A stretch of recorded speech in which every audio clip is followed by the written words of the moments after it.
Hey there folks, welcome to the Photo Video Show where we explore all things DSLR. I'm your host Mark Puckett, and on today's program I'm going to talk to you a little bit more about slow motion video. Now the last video I did, I was basically fleecing the community, asking them for their tips and tricks and their advice and expertise on exactly how to get the best slow motion video possible. And I got a lot of great responses. One response that I continuously heard though was about a plugin called Twixtor. So, if you guys haven't heard about this plugin, it essentially is an extremely pricey, small piece of software that will plug directly into your non-linear editors like Sony Vegas, Adobe Premiere, or Final Cut Pro, and will allow you to retime or speed up, slow down your footage depending on what your needs are. Now, I was so curious that I decided to go ahead and try this thing out, and what I'm beginning to find is that there is a large gap between what you actually need and what you want. And I realize that not everyone can afford a camera that can do 240 frames per second.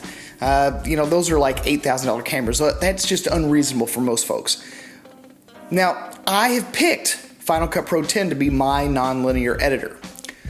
And I want to use it inside my editor and see how it compares with the built-in retiming plugins that Final Cut Pro already ships with.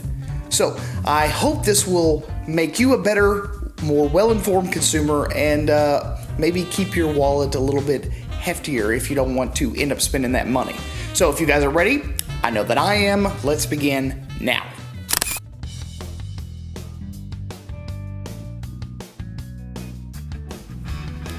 So the first clip I have here is of this chick just dancing wildly all by herself for absolutely no reason at all.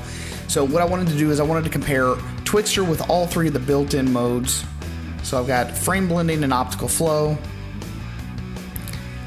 And as you can see, it looks like Twixtor does a great job as compared to the frame blending. And Twixtor does about a comparable job as far as I can tell to the optical flow.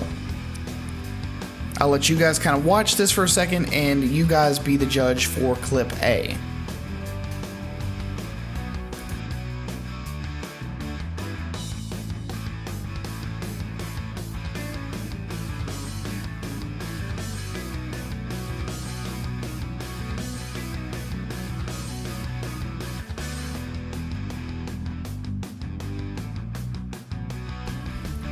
The second clip I have here is of a glass of wine being filled, and I figured that liquid is a pretty interesting substance, so trying to estimate motion with these plugins would probably be a pretty good idea.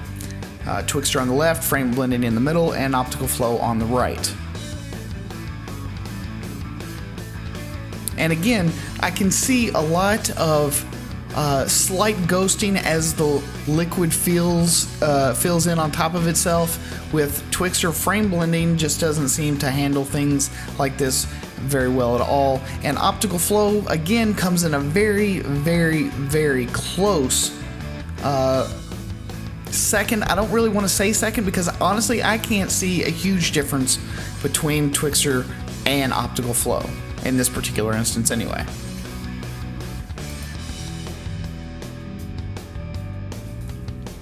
The next clip we have here is of a wine glass being filled with colored sand or grit or whatever the hell it is. At any rate, it looks, almost as difficult to maybe motion detect as the liquid, so I wanted to give it a shot as well. And this is once again on a very clean background, no busyness in there. Twixtor on the left, frame blending in the middle, optical flow on the right.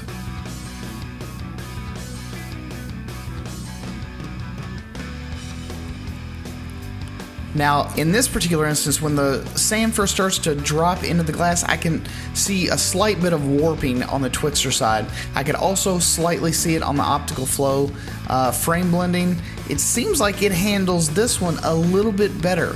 I guess it would probably make it a little bit better if this footage was actually in 30 frames per second, or 60 frames per second, but it's not. None of these clips are actually.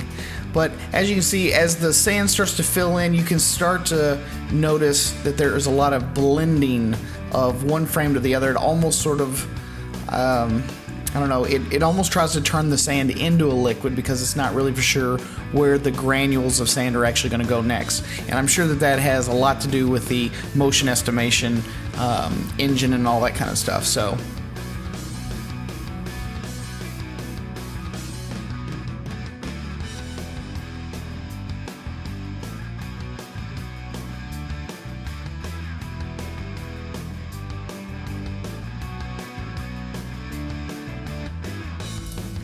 the last clip I tried out here was a Newton's cradle, and I figured this one would be a pretty good test of a $600 plugin like Twixtor to see exactly how well it would hold up with something that's moving extremely fast.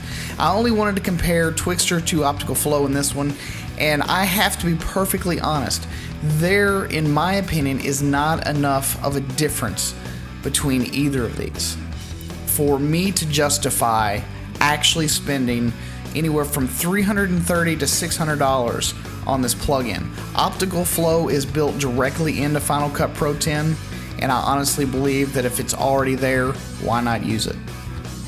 So there you have it, folks. I hope all this information comes in useful and handy for all your purposes and needs, and I hope that you are now a more well-informed, more educated consumer about this particular plugin. So I hope you guys will be our friends and our pals over on Facebook and Twitter, and if you feel so inclined, you can follow us over on via.me. It's a great little website, and it's working out really good for us so far. So thanks again for stopping here at the Photo Video Show. I'm your host, Mark Puckett, and I'll see you guys again next time. Crazy kids.